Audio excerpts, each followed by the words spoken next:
How do you prove a crime that leaves no physical marks and the only witness is the victim?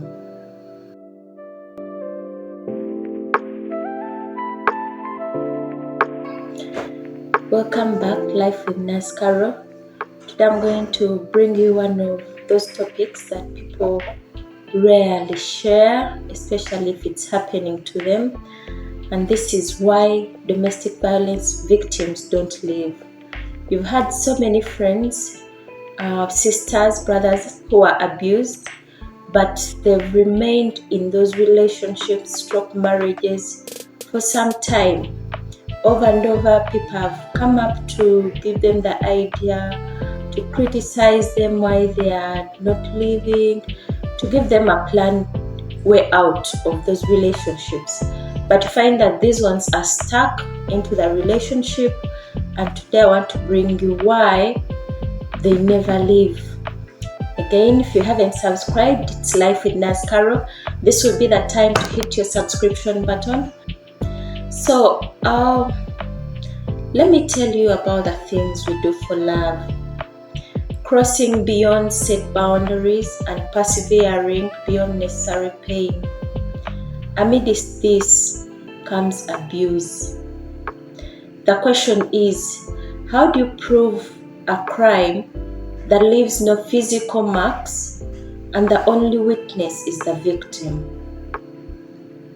Constantly being told that you're ugly, you're not good enough, you're analog, and you're characterized as reactional, too sensitive, or very emotional.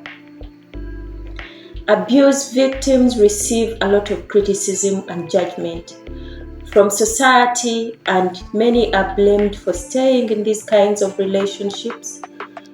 And there's a lot of misunderstanding around this topic. Let me bring you one of the facts. 1 in every 3 women in the world experience violence in their lifetime, with more violence being experienced among the Black women, which is at 35%, while the ages that are very vulnerable to this is 25 to 50. This doesn't isolate, it affects everyone. It affects anyone of any color, any level of education, any gender, any kind of religion, anyone with any sort of accomplishment. This can be emotional, it can be sexual, it can be financial, sometimes it comes to the physical. Let me tell you a story. When we were growing up, we had a neighbor, and there was this lady who at a young age had gotten married to a man. She was initially selling fruits, and their young love was head over heels. You could see everything falling in place. This guy brought magic to the table. The love this young girl experienced, nothing else mattered to her. He was willing to do anything for her. The lady was very close to my mom, and she always visited. However, after some time, she started getting very distant from us. But we were all comfortable that probably she's attending to her marriage like any newly married people. And soon, we heard that her man stopped her from working. Weeks later, however, we noticed some bit of silence. She reached out to my mom one day. She sounded so scared. When my mom tried to probe, she was very hesitant to share. In the evening, we could hear her husband shouting at a distance, and on several occasions, Mom reached out, but she pretended that everything was fine. Days went by without seeing her. She was unreachable. One evening, we started hearing similar noises of disagreements, but this time, it sounded quite very different. We could hear the man yelling, while the lady cried out loudly and bitterly. Mom became more concerned and reached out to the lady again the next morning. She noticed bruises on her face, but the lady pretended that everything was okay and assured my mom that she shouldn't worry. However, you know that old can notice things. So my mom told her that in case you needed a place to go, my place would be a safe place for you. Later that evening, similar cries started, but the beating sounds were even more evident and very intense. You could hear intense beatings, great moans from the lady. After some minutes, we had a lady sneak to our home and she requested Mom to hide her. We could hear the man continuing to shout while looking for her. He came home pacing up and down and reached out to my mom. And he told my mom that if I get her, I'm going to kill her. But my mom pretended like she didn't know where she has gone.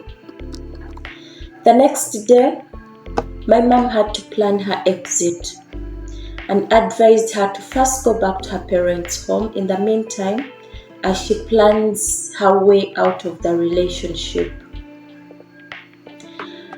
Still, just after the lady leaving, I remember the man coming very early in the morning and he started apologizing to my mom and pleading with my mom, asking her if she knew where the wife had gone.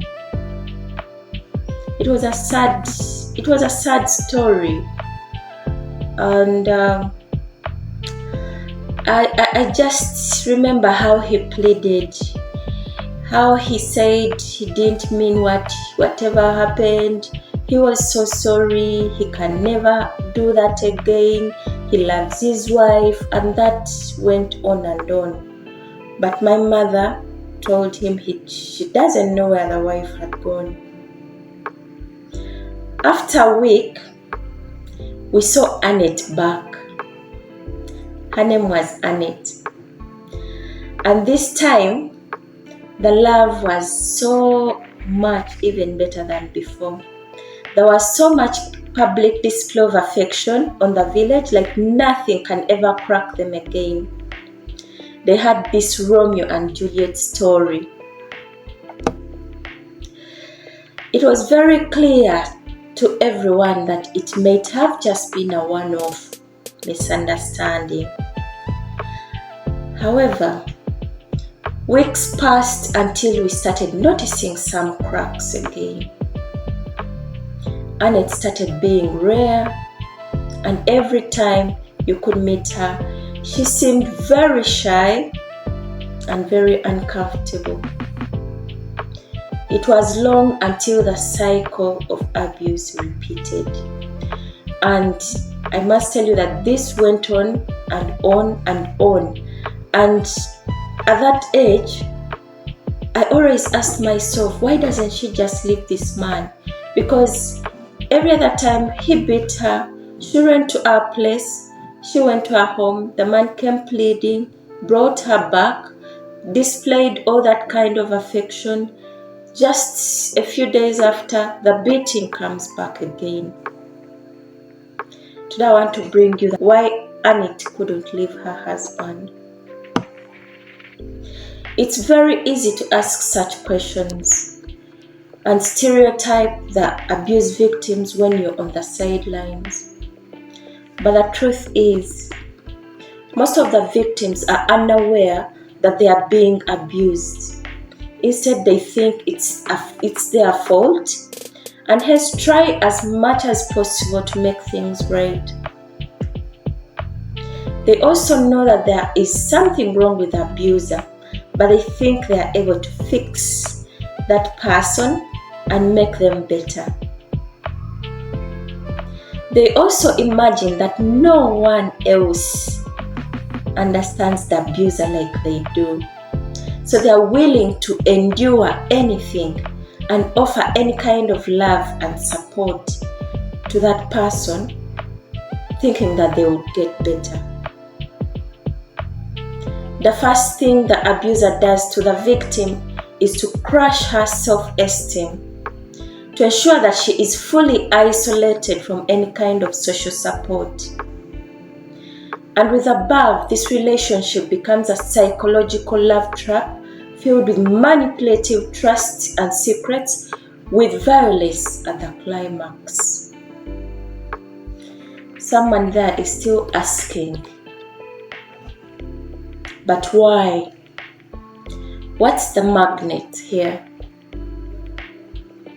Let's understand the cycle of violence. With the increasing number of people being abused by their partners, scientists had their research with participants who have undergone such circumstances, and they discovered that there are repetitive patterns that happen to every victim that has ever happened to be in an abusive relationship. And in these form the 4 stages of violence. I'm going to discuss stage by stage, and if you're one of these victims, please don't fear to reach out for help. The first victim. Just like any other relationship, it starts with honeymoon or the camp phase. For every relationship to start, there is love. There is magic. And just like any other, here everything is so magical. Nothing else matters, and people in these relationships are treated like nothing will ever come between them. There is extravagancy in these relationships. There is excessive public display of affection, and abuser will build a sense of security around the victim and trust, telling them even some of their most important secrets that no one else knows. Subconsciously, they will tell you their do's and don'ts. They will tell you how to dress, how to behave, and how to talk. This further makes the partner feel loved. You have your own dressing, but he'll come with something different, says, today I want you to put on this.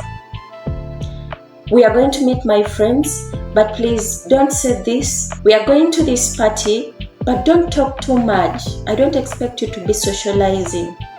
You're mine. I don't want you to be talking to anyone else. And if you're not very careful, you think these are acts of love.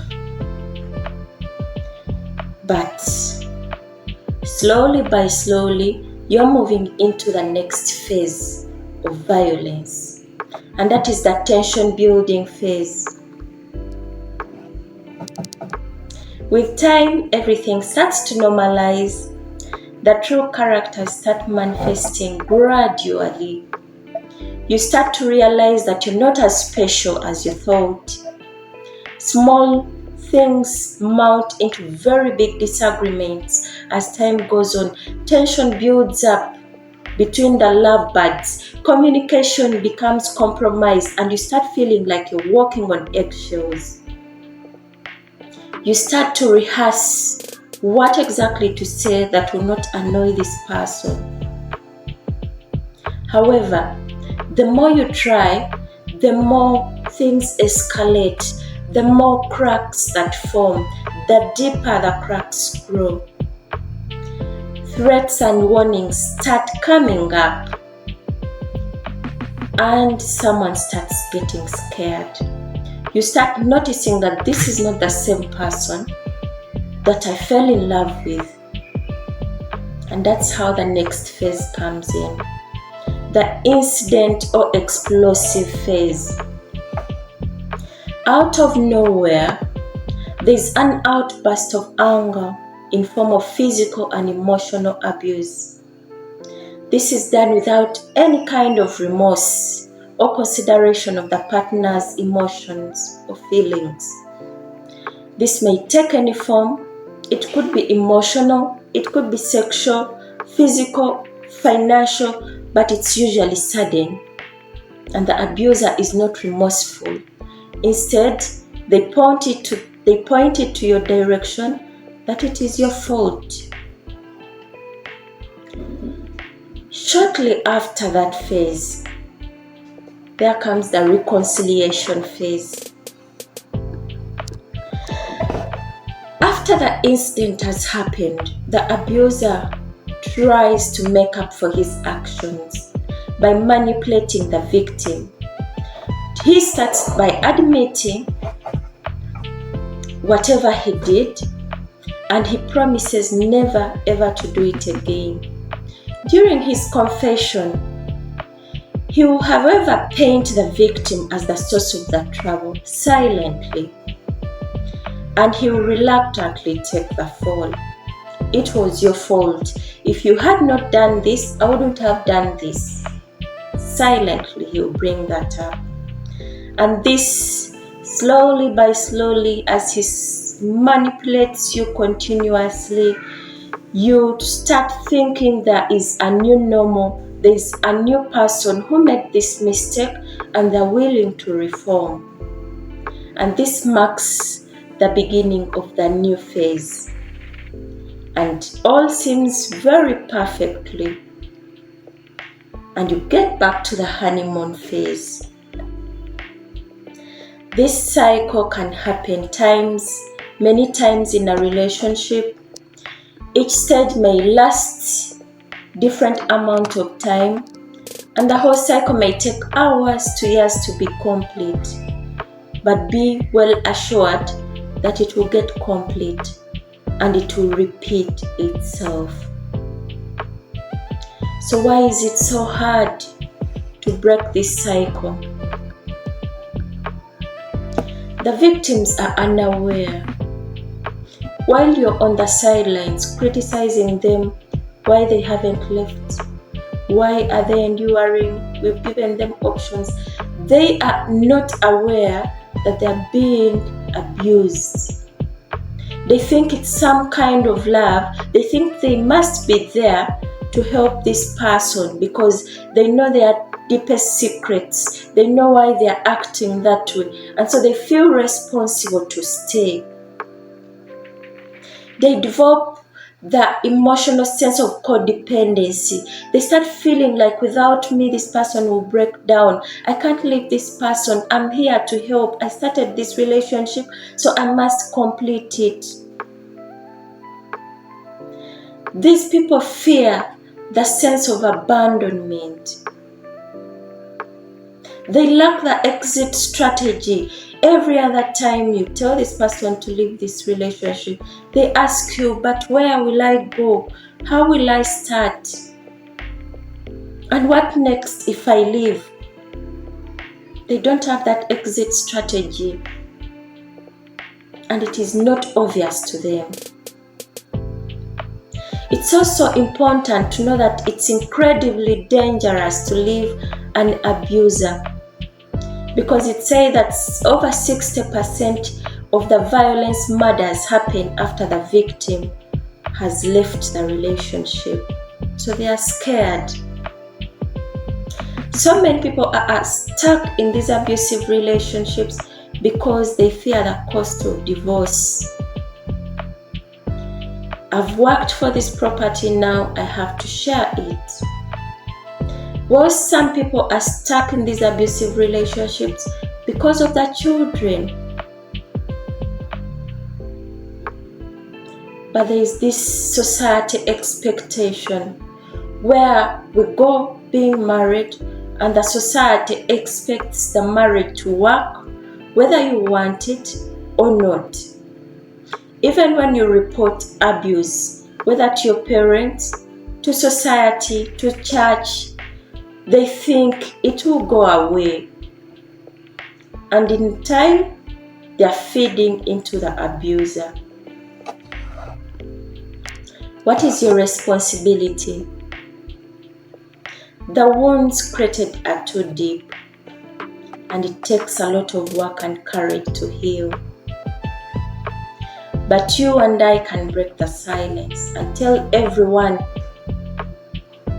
Tell your neighbor, tell your parents. If you're a victim, go to the police. Tell anyone who can offer any kind of support. If you're on the sidelines, stop stereotyping these victims. It is so painful.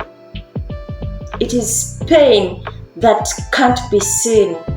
There is no evidence of this pain. Create awareness about domestic violence. Well, some people may be shy to share about what they are going through, thinking they're the only one having that experience. But like I said, 1 in every 3 women in the world experience violence in their lifetime. So you're not alone. Try to provide support to these victims. If this victim is planning an exit strategy, don't force them to exit immediately. Support them through the stages. Support them. And last but not least, it is everyone's responsibility to have a violent-free home. Children in a home need to be raised in a calm environment. An environment where love is fostered. An environment where human beings are valued. An environment where faults are not thrown or translated into abuse. An environment where parents sit and discuss and plan, and if there are any disagreements, they are sorted around the table. It is everyone's responsibility to create that kind of environment. Don't forget to subscribe. Life with Nurse Carol. Bye-bye.